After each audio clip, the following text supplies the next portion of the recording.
24장 6절로 22절 말씀을 통해서 멸망의 가증한 것이라는 제목으로 하나님의 말씀을 나누도록 하겠습니다.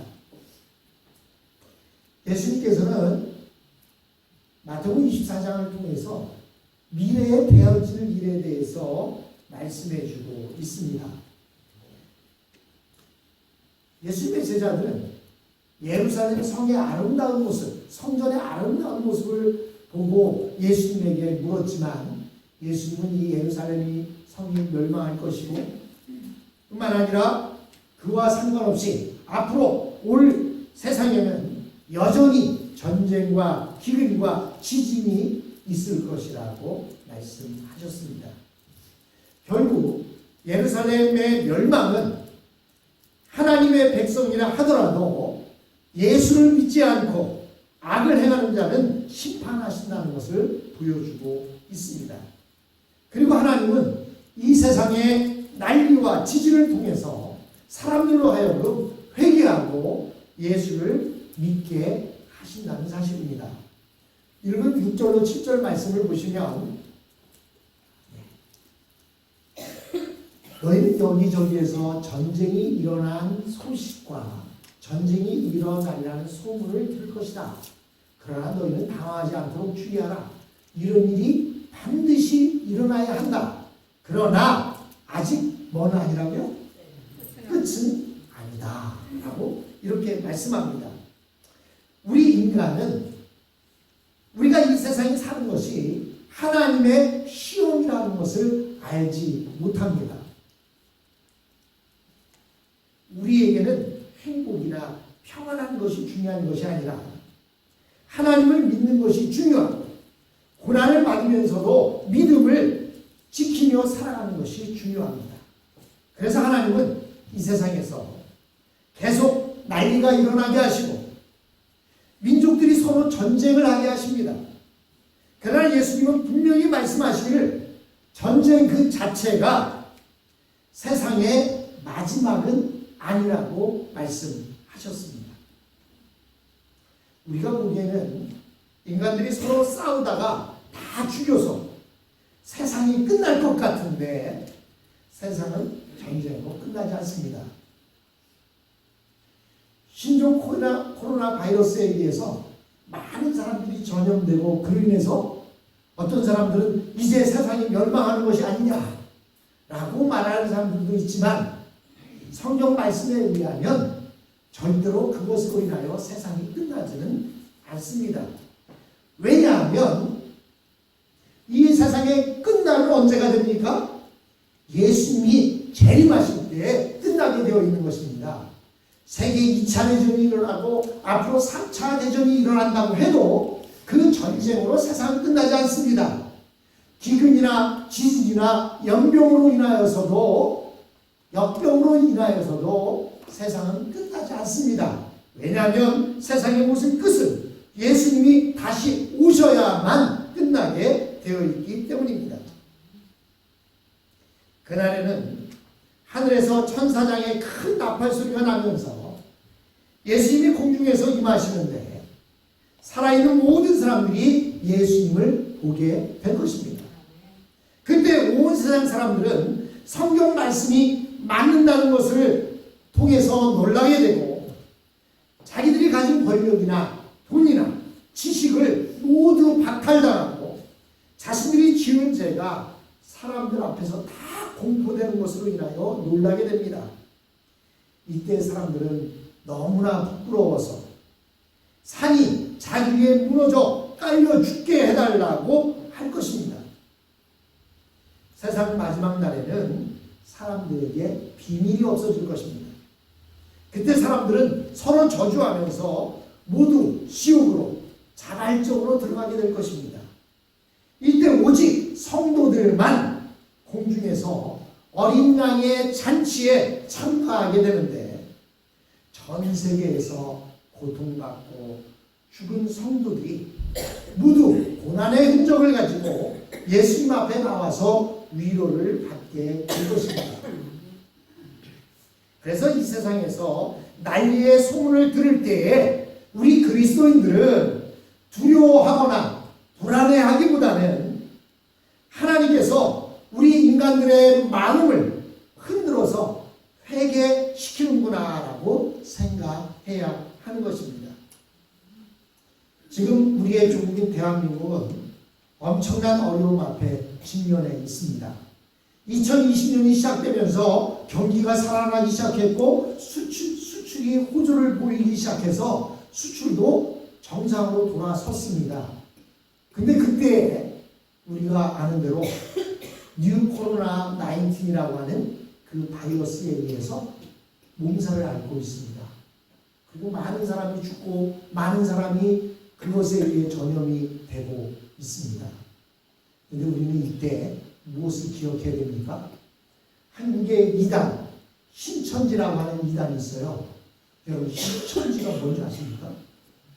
새로운 하늘과 새 땅이라는 거예요. 새 하늘과 새 땅. 즉 신천지가 한문의 그 뜻이에요. 새 신자에 하늘 전 땅 지자를 쓰고 있습니다. 신천지. 즉 새로운 하늘과 새로운 땅이 왔다. 즉 누가 왔다는 거예요? 예수님이 오셨다는 겁니다. 그 예수님이 누구냐면 그 신천지의 교주인 이만이라는 사람이 신천지의 그 사람이 재림 예수라는 겁니다. 그래서 많은 사람들을 유혹하고 특별히 교회 다니는 사람만 전문적으로 찾아가서 자신의 그 이름을 숨기고 그들을 포섭해서 자기 교회로 끌어간 거예요. 그래서 지금 뭐 인원을 이야기하는데 보니까 뭐 30만 명 정도 된다고 하고요. 교육생들이 한 8만 명 정도 된다고 하는데 그 교육생들의 이름을 밝히지 않는 거예요. 그 교육생들이 누구냐면 다 일반 교회를 다니고 있는 그런 사람들을 꼬드겨서 교육을 시키고 있기 때문에 그들의 이름이 발견되어지면 나타나게 되면 더 이상 포섭을 할 수가 없잖아요. 그래서 그 이름을 밝히지 않는 겁니다. 그래서 저는 이번 이 뉴 코로나 19이 한국에 저렇게 창궐을 하는 것은 신천지의 그 이단들을 색출하기 위한 하나님의 의도가 아닌가라는 생각을 해보게 됩니다. 지금 대구에서 신천지가 그 교회에서 모임을 가졌는데 그 모임에 참여했던 거의 대부분이 그 병에 걸려버렸습니다. 근데 그 사람들이 자신의 이름을 숨기고 다시 자기가 사는 곳으로 다 그냥 간 거예요. 그러다 보니까 그들이 병균을 가지고 가서 여기저기에 그 병들을 옮기고 있는 것입니다. 그래서 오늘 아침에 보니까 뭐 하루에 300명 이상이 되는 사람들이 그 병에 걸리는데 거의 대부분이 신천지 사람에 의해서 그렇게 걸린다고 합니다. 그래서 현재 서울시장인 박원순 서울시장은 이만희를 고발하겠다. 이만희가 모든 인간들의 죽음을 그 자신들이 그것을 밝히지 않았기 때문에 정부에서 하라는 대로 이름을 밝히지 않고 하지 않았기 때문에 그렇게 됐기 때문에 살인죄를 적용해서 이만희를 고발하겠다 라고 하는 그런 이야기들을 하고 있습니다. 이번 기회가 이단들이 상고라든 대한민국에 이단들을 색출할 수 있는 그런 기회가 되었으면 합니다.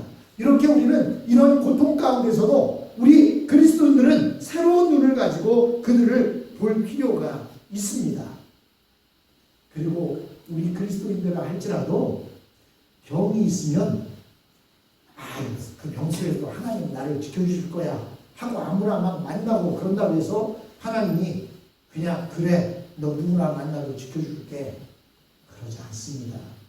우리가 손도 잘 씻고 사람들을 만날 때 모르는 사람들하고 가까이 하지 말고 열이 있을 때 병원을 찾아가보고 해서 우리들 스스로를 우리가 잘 관리해야 할 필요도 있습니다. 그러나 아무리 어려운 환난을 당한다 하더라도 믿는 사람들은 너무 겁을 낼 필요가 없습니다. 왜냐하면요, 아까 제가 기도할 때 인간의 생사하복을 주장하시는 하나님 말씀했잖아요. 생사하복이 뭐예요? 태어나고 죽고 화를 당하고 복을 입는 것, 이 모든 것이 하나님께 달려 있습니다. 아무리 코로나 바이러스가 창궐해도 살 사람은 살게 되어 있는 것입니다.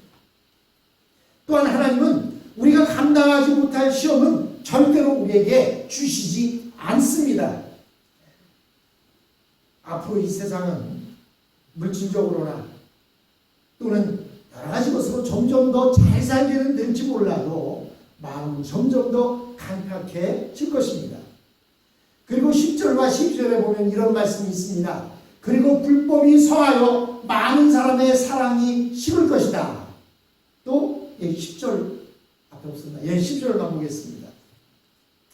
사람들은 점점 더 많은 자유를 누리고 점점 더 많은 물질적인 풍요를 누리게 되겠지만 마음은 더 악해지고 사랑은 더 없어지고 서로에 대한 믿음은 더욱더 변질되어 갈 것입니다. 그 이유는 사람들의 마음속에 하나님이 주시는 성령이 없기 때문입니다. 우리의 양심에는 두 가지 구멍이 있다고 제가 수요 예배 때 말씀드렸어요. 하나는 우리 양심 가운데는 죄를 짓도록 유혹하는 그 구멍이 하나 있습니다. 그리고 또 하나는 우리의 양심 속에는 성령이 들어오는 구멍이 있어서 성령이 들어오는 구멍에 그 구멍이 점점 좀 커지면 죄의 구멍이 점점 줄어들게 됩니다.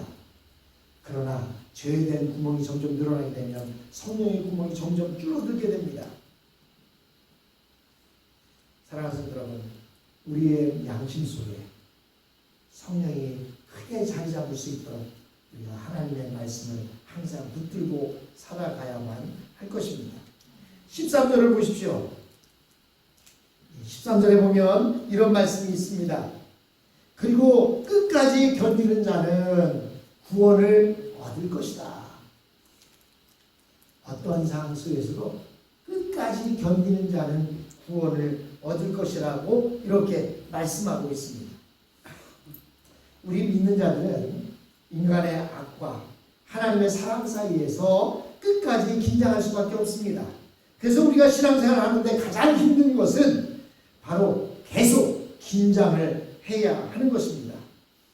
특히 우리는 그리스도의 신부이기 때문에 우리 힘으로는 아무것도 할 수가 없습니다. 물론 요즘은요, 남자보다 여자들이 기운이 더 세지고 해서 보면 뭐 18유로 큰 트럭도 여자들이 운전하기도 하고, 뭐 여러 가지 남자들이 해야 할 일과 여자들이 할 일이 구분되어 있지 않지만 옛날 시대에는 구분이 되어 있었습니다. 여자들은 결혼해서 집안일을 하면 되고요, 바깥 힘쓰는 일은 남자들이 다 하던 시절이 있었습니다. 그래서 우리는 그리스도의 신부가 되었기 때문에 우리 힘으로는 아무것도 할 수가 없습니다. 모든 것은 신랑 되시는 예수님이 해주셔야 하고 하나님이 역사하셔야만 하는 것입니다. 그러므로 신부된 우리들은 인내하면서 기다리는 것, 그것이 바로 영적인 부흥입니다. 사탄의 역사가 힘을 잃고 사람들에게 성령의 뜨거운 역사가 일어나게 하기 위해서는 우리는 어떤 일이 있어도 인내하며 기다려야 합니다. 그렇게 하면 반드시 하나님은 응답해 주십니다. 여러분, 이때 예수님께서는 다시 유대인의 문제로 돌아오셔서 믿는 자들이 장차 당할 환난에 대해서 말씀해 주십니다.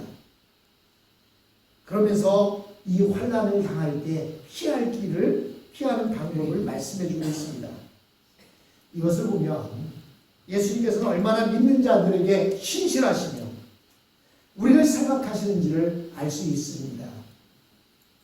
예수님은 난리와 난리의 소문을 듣겠지만 끝은 아니라고 하시면서 짐을 싸서 도망칠 필요가 없다고 하셨습니다. 여러분, 말대로요, 예수님이 이제 승천하시고 약 30년 동안 그 이스라엘에는 평화가 있었습니다. 그 사이에 예루살렘에 있던 교회들은 전 세계로 뻗어나가서 세계의 복음을 전할 수가 있었습니다. 그런데 예수님이 뭐라고 말씀하십니까? 가증한 것이 거룩한 곳에 선 것을 보거든 그때는 도망치라고 이렇게 예수님은 말씀하셨습니다. 여기서 가증한 일, 멸망의 가증한 일이 무엇일까요? 예수님께서는 다니엘서를 인용하고 있습니다. 즉 다니엘서에서 멸망해야 할 가증할 것이라고 했는데 이것은 결국 우상을 말하는 것입니다. 우상이 성전에 서는 것을 보면 그것이 바로 하나님의 심판의 시작이다 라고 이렇게 알라는 것입니다. 여러분 구약시대에 므낫세라는 왕이 하나님의 성전에 우상을 세웠습니다. 결국 구약 성전이 예루살렘에 의해서 멸망을 당하게 된 것은 바로 이 므낫세의 우상 때문이었습니다. 그리고 다니엘이 예언을 한 것은 나중에 로마의 총독, 시리아의 총독으로 온 안티오코스 에피파네스라고 하는 총독이 있는데 이 사람이 예루살렘 성전에 제우스 신을 신상을 세워놓고 절하지 않으면 많은 사람들을 죽인 것을 예언하고 있습니다. 특히 이 안티오코스 에피파네스는 성전에 돼지의 피를 뿌리기도 했습니다. 그렇다면 다니엘이 말한 가증한 것, 멸망에 가증한 것이 우상이었다면 지금 예수님이 말씀하시는 멸망에 가증한 것은 무엇을 말하고 있을까요? 어떤 사람은 로마인들이 성전에 세운 그 신상 세운 것을 말하기도 하고 다른 복음서에서는 예루살렘에 로마 군대에게 에워싸이는 것을 말씀하기도 합니다. 그러나 당시에도 가장 큰 우상은 이런 제우스 신상이 아니라 그거보다 더 큰 우상이 있었는데 그 우상이 뭐냐면 바로 돈이라고 하는 우상이었습니다. 대제사장이 성전에서 돈을 벌기 위하여서 장사를 하는 것보다 더 가증한 것은 없었습니다. 그래서 예수님께서 처음 성전에 들어가셨을 때 성전에서 짐승 우는 소리와 상을 펴놓고 그곳에서 장사하는 모습을 보면서 상을 둘러엎으시고 내 집은 또 성전은 뭐하는 곳이라고요? 만인의 기도하는 곳이라고 이렇게 말씀하시며 상을 둘러엎으시며 화를 냈던 것을 볼 수가 있습니다. 여러분 그러니까 이미 성전에서 장사를 하고 예수님의 말씀을 거부한 것은 돈이라고 하는 그 우상을 성전에 모신 것이다 라고 이렇게 바라보신 것입니다. 여러분 오늘날에도 많은 교회들이 타락하고 있는 이유가 무엇입니까? 바로 돈 때문이 아니겠습니까? 교회에 앉아있는 성도들이 돈으로 보이게 되면 타락한 것입니다. 또 설교마다 돈 하면 그것도 문제가 있습니다. 물론 성경에는 헌금에 대한 이야기가 많이 나오고 있습니다. 그러나 때만 되면 돈에 대한 설교를 하고 돈에 대해서 어떻게 하면 성도들의 주머니에서 뜯어낼까 그것을 궁리한다면 그것은 멸망에 가증한 것이 그 교회에 들어와 있는 것이라고 이야기할 수 있습니다. 결국 기독교가 돈이나 권력에 굴복하는 것은 멸망에 가증한 것이 됩니다. 이때 예수님은 제자들에게 주의를 주셨습니다. 우선 첫째는 성이나 집에 대해서 집착해서는 안 된다는 것입니다. 그리고 이어서 16절로 18절에 말씀하십니다. 그때 유대에 있는 사람들은 산으로 도망하여라. 17절 진웅 위에 있는 사람은 제 집안에 있는 물건을 꺼내려고 내려오지 말아라. 18절 밭에 있는 사람은 제 겉옷을 가지러 뒤로 돌아서지 말아라 라고 이렇게 말씀하십니다. 즉 일단 예수님은 예루살렘을 믿지 말라는 것입니다. 왜냐하면 그곳은 죽은 성전이 되었기 때문입니다. 그래서 예수님은 제자들에게 많은 사람들이 피하는 곳으로 피하지 말고 산으로 도망하라고 하셨습니다. 그리고 재물에 욕심을 내면 안 된다라고 말씀하십니다. 유대인들은 지붕이 평평해서 거기서 묵상도 하고 기도도 했던 것입니다. 그래서 집을 지을 때 지붕에 난간을 달으라고 이야기합니다. 왜냐하면 난간에서 떨어지면 다칠 수도 있고 죽을 수도 있기 때문입니다.